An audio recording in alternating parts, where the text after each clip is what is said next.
This is the last thing I thought I would ever make a film about. My name is Chris Nostrand, and my dad Alfred was a Marine and Vietnam War veteran. I remember how excited I always was to go through my dad's old green box with him and check out all his cool stuff from the Vietnam War. But now his green box is just one of the things I have left of my dad.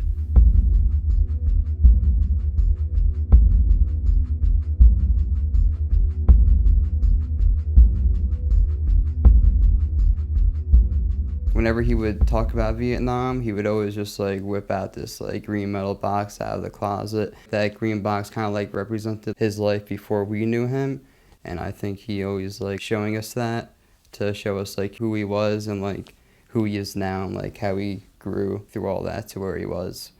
We did a lot. We did boating. We spent time on the islands. 4 of us, very close.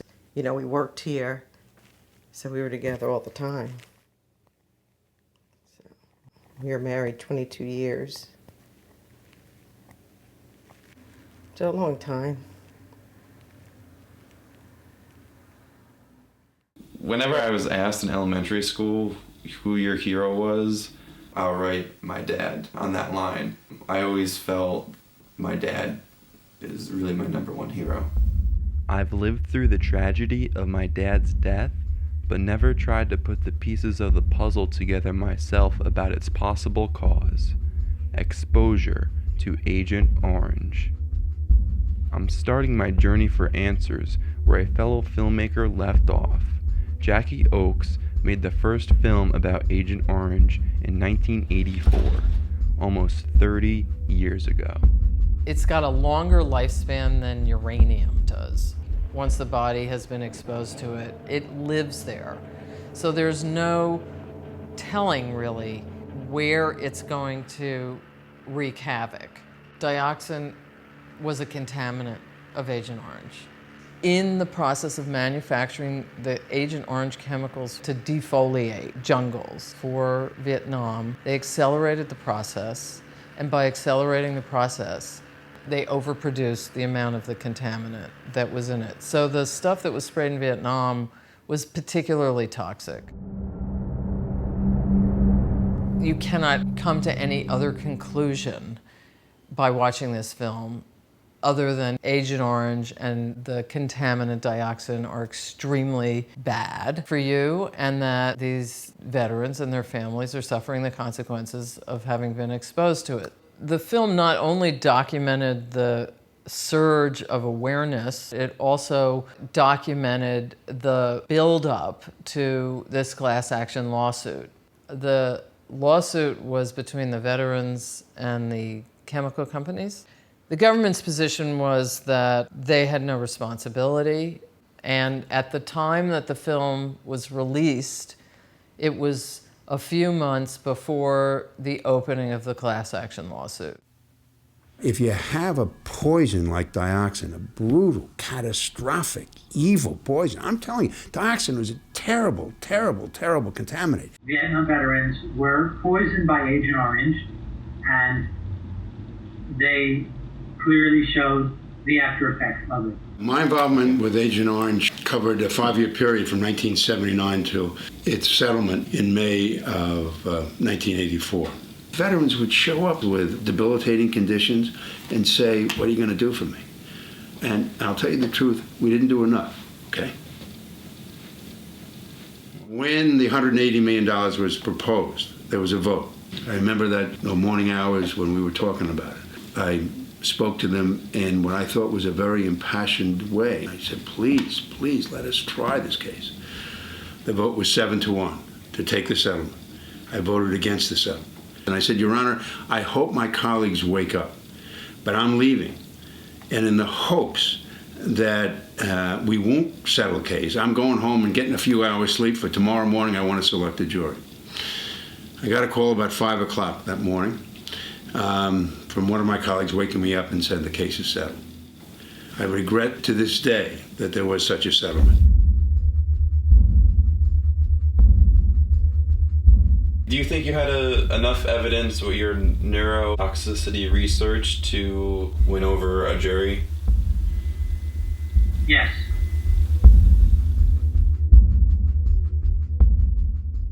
I mean, the important thing about why it should have gone to trial was so that the American public and the global public would have learned about the use of these herbicides in a time of war and the consequences. It lacked that kind of closure, and it still does.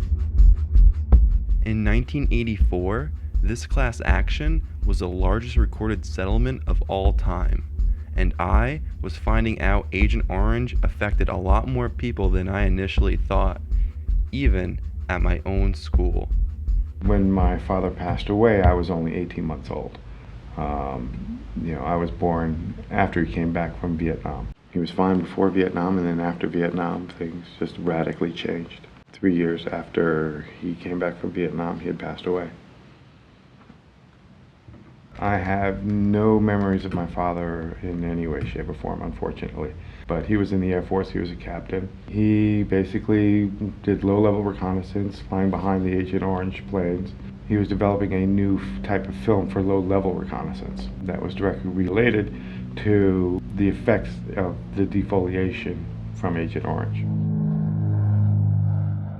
Dying of Hopkins disease, caused by Agent Orange is not easy on a family. Especially, a mother who's handicapped and now has to raise 5 kids on her own. When there was a class action lawsuit, we had filed. But the settlement for us was something pathetic like $5,000 or something. We decided not to take it, let the money go to other families that might need it more. With your dad, it was quick after he came back. With mine, it was about 35 years later. To me, it seems like a chemical that you don't really know what to expect. Right, yeah. I think in my father's case, since he was flying behind it while it was being dispersed, was probably why it hit him a little bit quicker. Your father maybe trudged through it after it was dispersed, and so it had time to maybe dilute, I don't know. Growing up without a father is never a fun thing. We're not the only ones. We won't be the last ones. The military doesn't think long-term effects like that. They never have. It's war. They're going to do what they think needs to be done.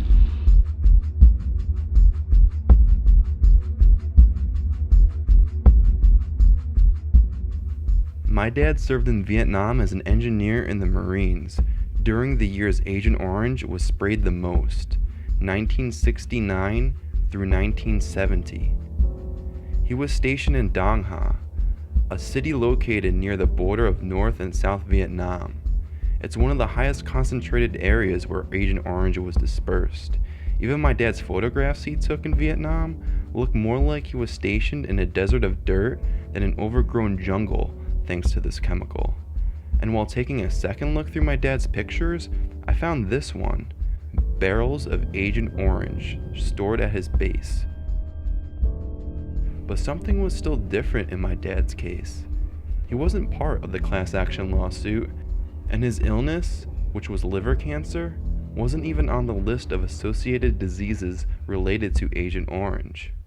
He went to his doctor and they thought he had bronchitis and they treated him for that and he was never getting better from that. And then he went to the VA and then it was all over. So he figured that's what it was. So they gave him all the examinations. And there were a lot local ones here that had the same thing in that hospital that one of the nurses had told me. The same age, the same year they were in Vietnam, the same area. She said everything was from the Agent Orange, but they couldn't prove it. They tell them it's, the different cancers and it's not listed under the Agent Orange. And that was that. The animal studies have shown increased frequency of cancers, particularly sarcomas. Liver and lung cancers have been documented. Liver, kidneys, lungs. I'm kind of astonished that liver cancer is not on the list of associated illnesses. There were several veterans suffering from liver cancer at the time of the class action lawsuit. I know many people who have died from liver cancer who were exposed to Agent Orange. I always assumed it would automatically be one of the first cancers that would be included on the list, so I'm actually surprised that it isn't on the list.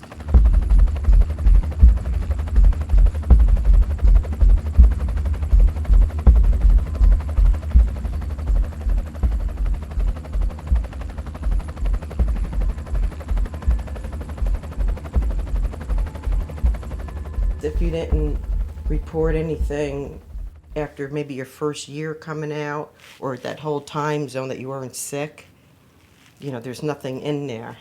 And then all of a sudden, zap, 30 years later, you have all this stuff. He was diagnosed with liver cancer just about 2 months before he actually passed away. His last words were he looked up to my mom and said, "I love you."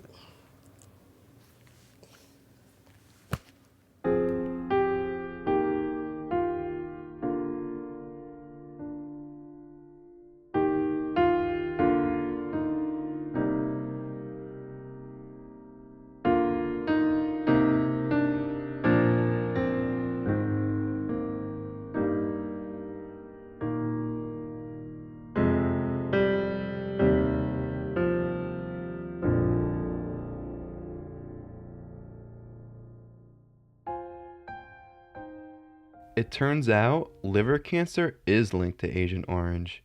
Even the people of Vietnam have one of the highest concentrated rates of this disease.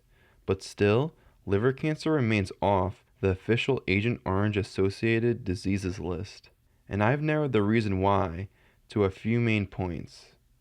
The government has made it very difficult to add to the list. They demand vigorous scientific proof as they classify potential associated illnesses into 4 categories. Liver cancer is classified as inadequate/inefficient evidence to determine whether an association exists. Which brings me to my second point. Liver cancer, as well as other cancers, have had insufficient studies and research done to pass through this difficult process in the first place.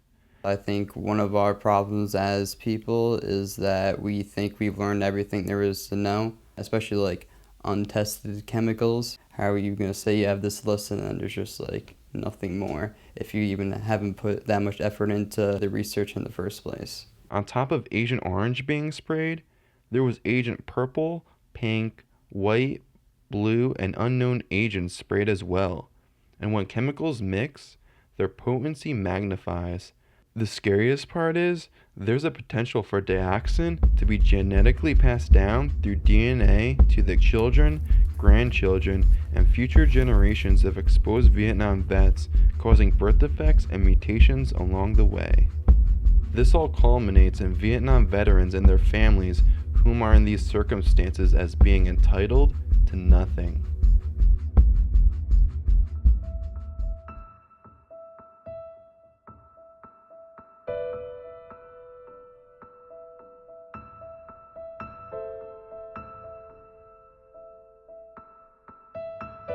Because maybe someday, if this type of a situation reoccurs, maybe somebody in the chemical companies, maybe somebody in the government would say, maybe we should rethink this and not use a product like this.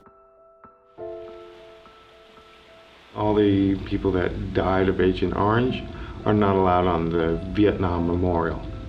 People who died of Agent Orange should be on that wall because they died in Vietnam. It shouldn't have happened. It did happen. There still needs to be acknowledgement of that on a major level and reparations for the people that have suffered the consequences. It could just like show up out of nowhere. So like if you're not spending a lot of time with your father, don't take them for granted. It can all be taken away without you even knowing it. I don't want to go back and think about it. It's too much. The conflict in Vietnam ended on April 30th, 1975, but the war persists to present day through the unforgiving health outcomes and veterans, their children, and the Vietnamese people alike from exposure to Agent Orange and dioxin. And if liver cancer isn't on Agent Orange's list of associated diseases, I'm sure many more illnesses remain unaccounted for too. And I might not be able to get my dad back, but I can at least continue my journey and speak for the unspoken, whom have and will continue to suffer from this silent exposure.